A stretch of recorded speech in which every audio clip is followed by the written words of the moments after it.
Hello and welcome to the Sunday Slot. Today, the second part of our series, beginning to explore the gifts of the Holy Spirit. We're still introducing at this stage, and the title for today's talk is The Holy Spirit, the Gift that Keeps on Giving. One of the things that we need to do before we even consider the gifts of the Spirit is to recognise the giver.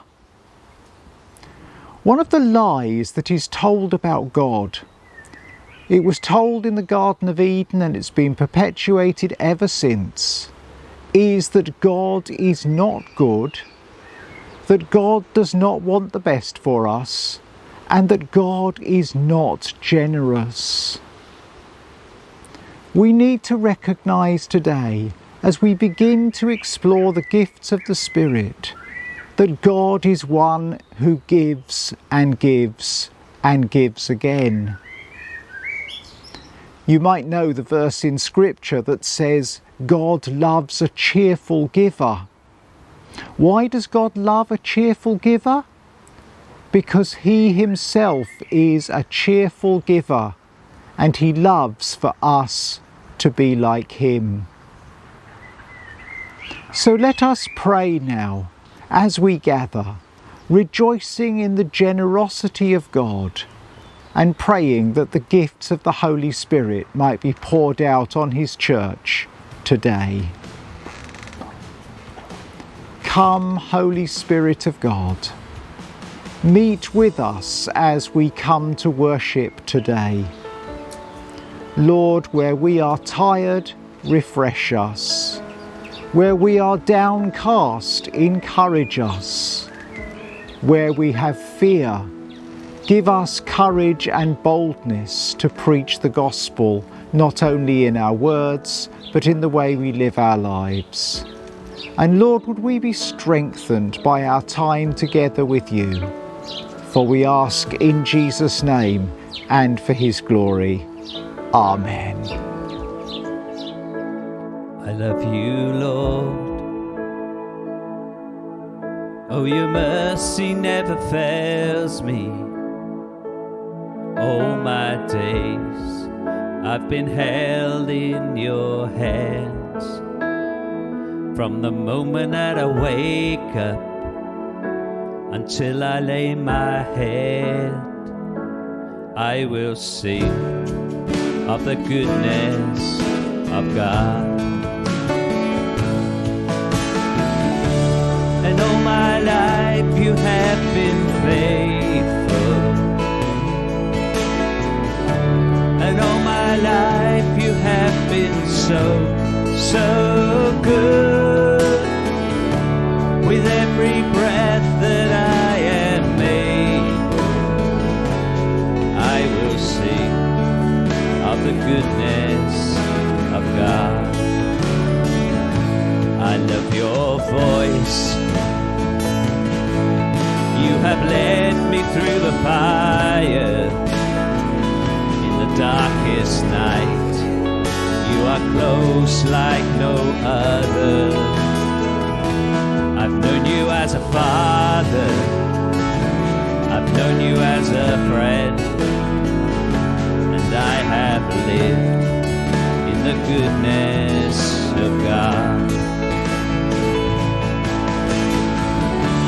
And all my life you have been faithful.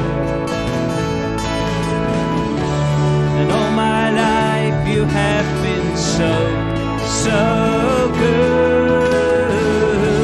With every breath that I am able, I will sing of the goodness of God.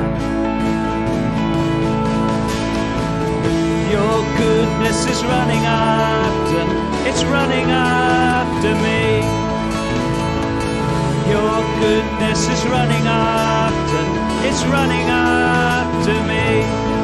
With my life laid down, I'm surrendered now. I give you everything. Your goodness goodness is running after, it's running after me. Your goodness is running after, it's running after me. Your goodness is running after, it's running after me. With my life laid down, I'm surrendered now.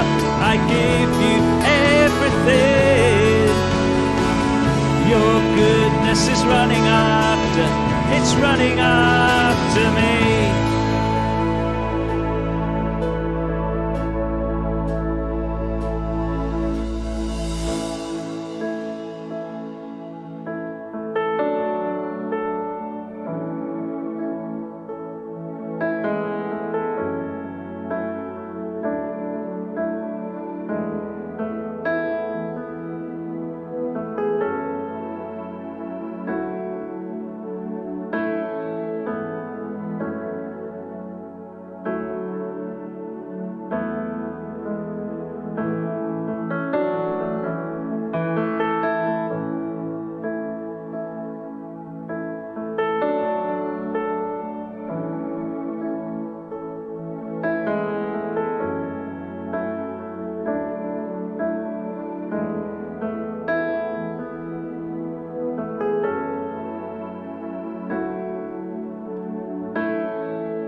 All my life you have been faithful,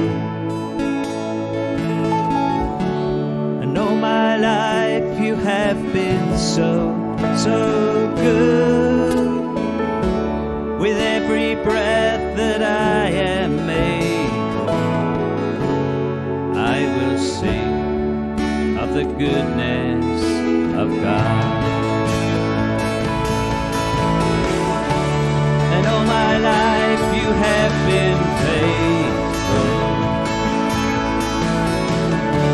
and all my life you have been so, so good.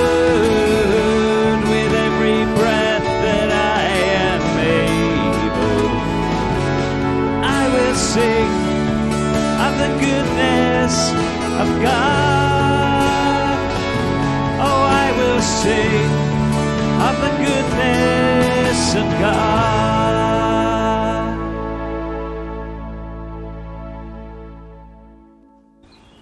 The most famous verse in the New Testament is John chapter 3, verse 16.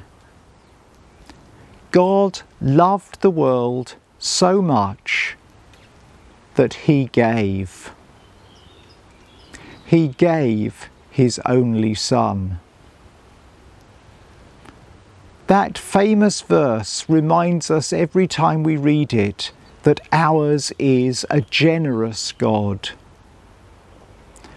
And signs of God's generosity are all around us. We don't have to wait until Harvest Festival to celebrate God's generosity. We should be recognising and celebrating God's gifts to us every day.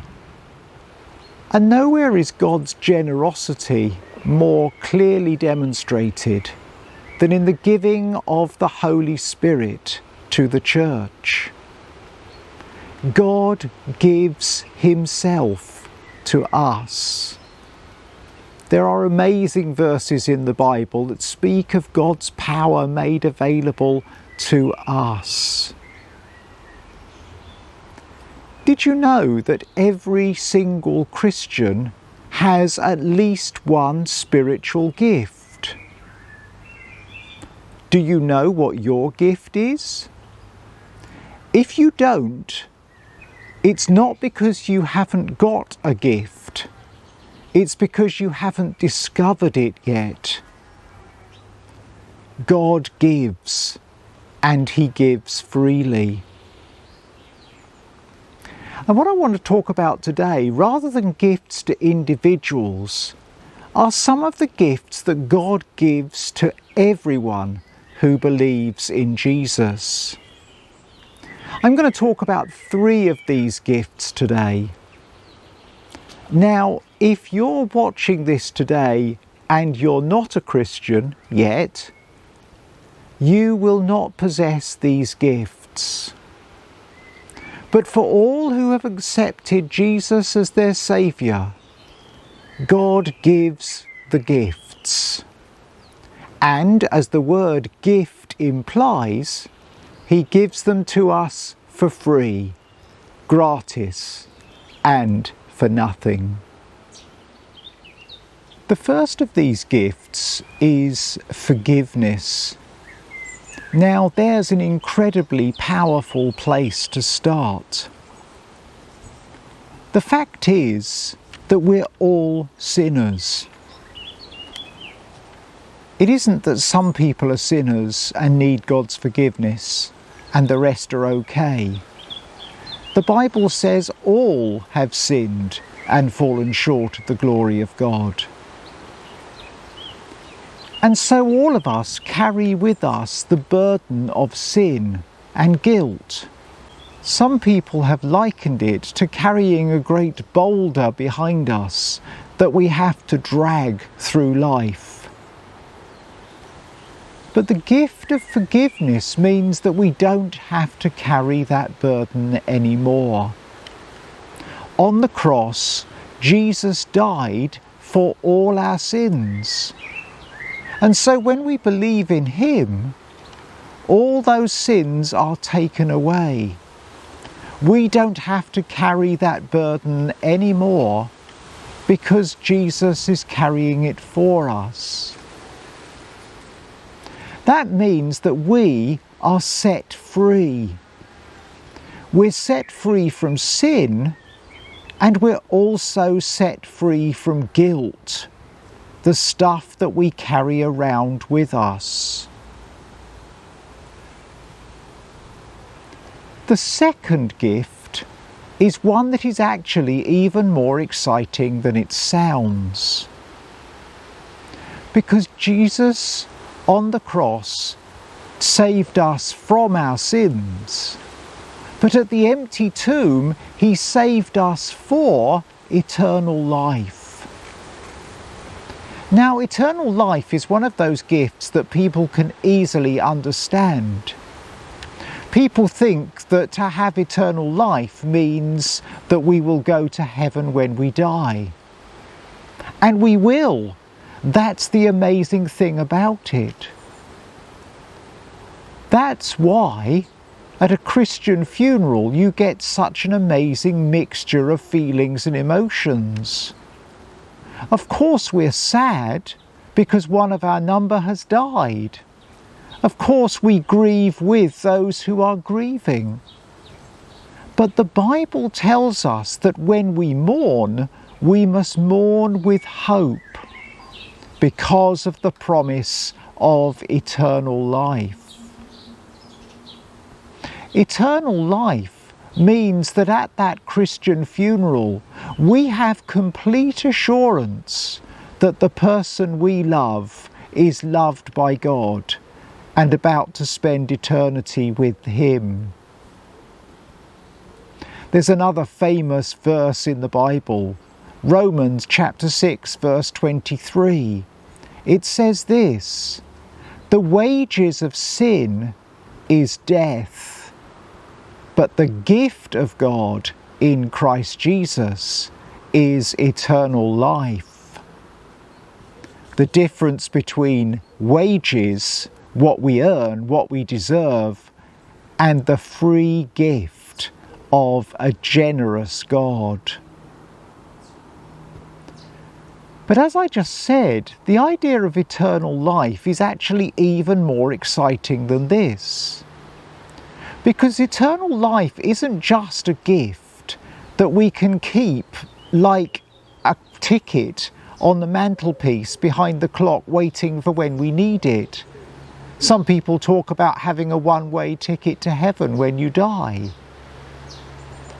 The amazing thing about eternal life is that it doesn't start when we die. It starts right now. The charity Christian Aid has a wonderful slogan: "We believe in life before death." And so do we as followers of Jesus. So let's start living that gift.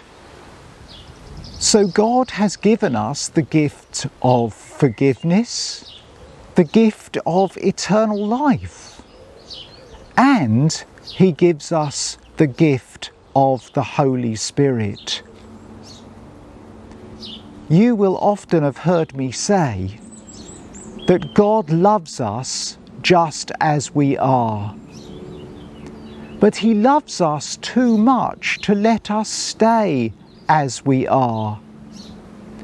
He longs for us to be changed, so we become more like Him and more like Jesus.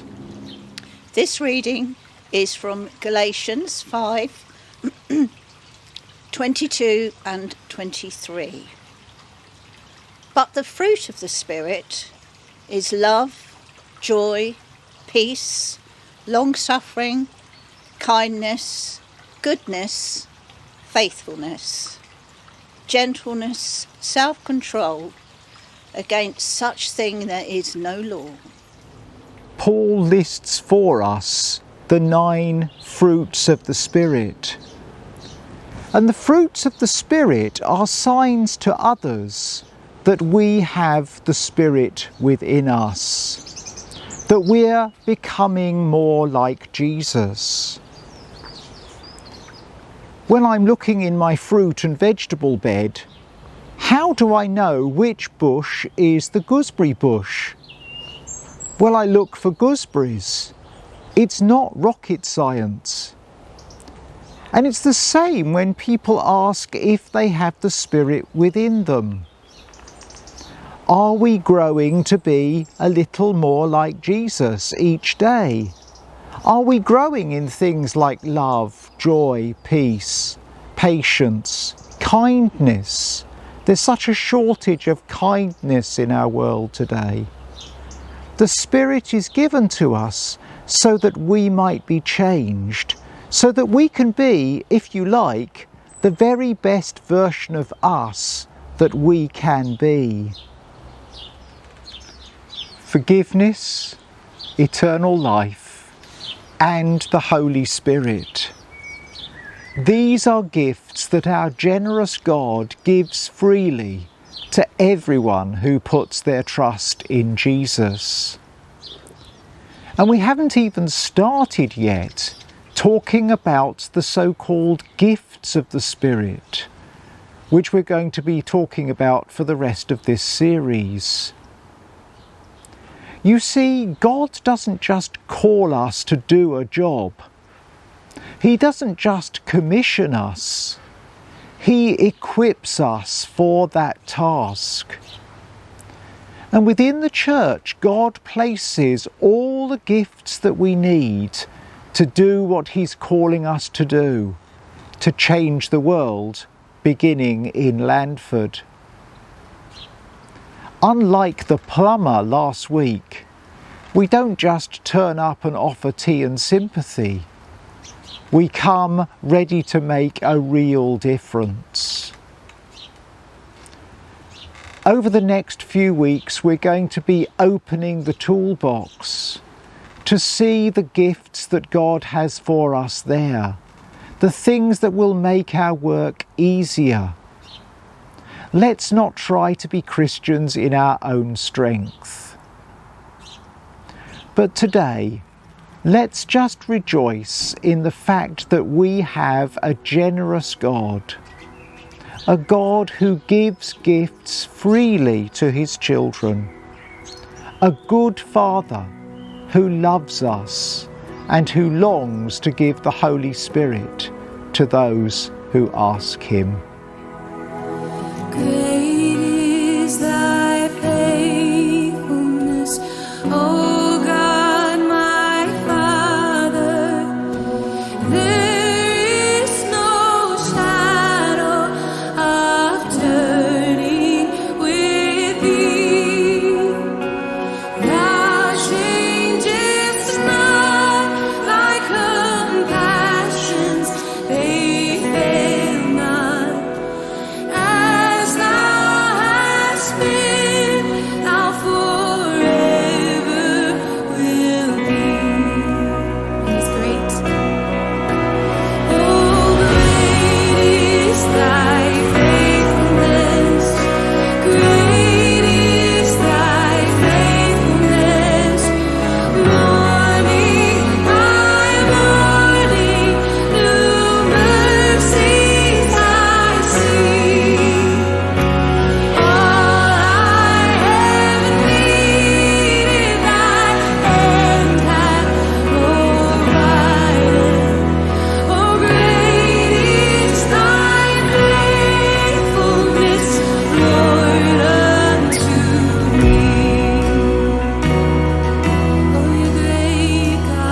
Instead of the usual discussion questions, I wonder if you fancy a bit of a challenge this week.